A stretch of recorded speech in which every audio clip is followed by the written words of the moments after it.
সুপ্রভাত আমার ছাত্রছাত্রী আর্টস ম্যাগনেট বিশ্বজিৎ চ্যানেলে তোমাদের স্বাগতম।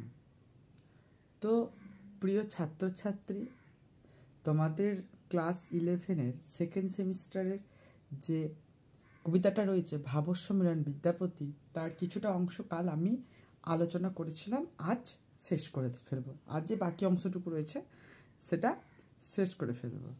তো তোমরা ভিডিওগুলো দেখবে, ভিডিওগুলো দেখলে তোমাদের বিষয়বস্তু সম্পর্কে আইডিয়া হবে এবং ধারণাগুলো স্পষ্ট হবে। আর তোমরা বড় কোর্সে লেখার ক্ষেত্রে যেগুলো তোমাদের খুব হেল্পফুল হবে। তো ভালো লেগে থাকে একটা লাইকও কিন্তু তোমরা করে সাবস্ক্রাইব করে দেবে। তারপর দেখো, আঁচর ভরিয়া যদি মহানিধি পায়, তব হাম প্রিয়া দূর দেশে না পাঠাই। রাধিকা, শ্রীমতী রাধিকা বলছে আঁচল ভরে যদি আমাকে কেউ অমূল্য সম্পদ বা ধনসম্পদ দান করে, তবুও আমি আমার প্রিয়তমকে দূর দেশে পাঠাবো না। আমরা দেখতে পাই যে অনেক নারী তার অনেক কাজের জন্য বা রোজগারের জন্য বা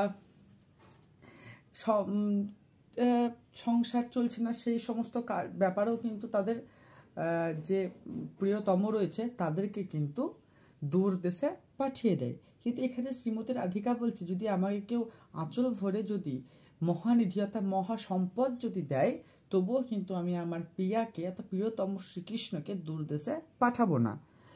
শীতের অরুণী পিয়া গিরিশের বা বরিশার ছত্র পিয়া দরিয়ার না।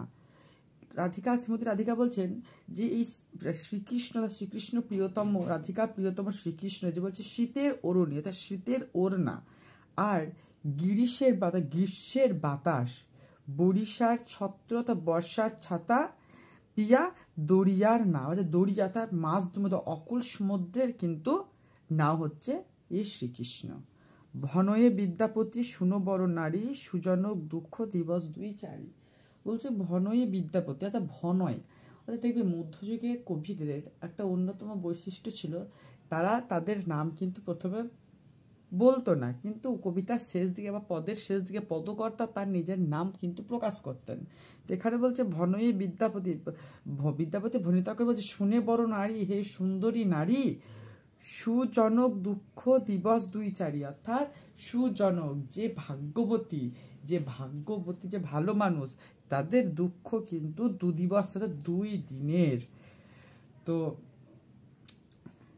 ভিডিওটা কেমন লাগলো তোমরা জানাবে। যদি ভালো লেগে থাকে একটা লাইক, কমেন্ট, শেয়ার ও সাবস্ক্রাইব করে দিয়ে চ্যানেলটার পাশে থাকবে। ধন্যবাদ।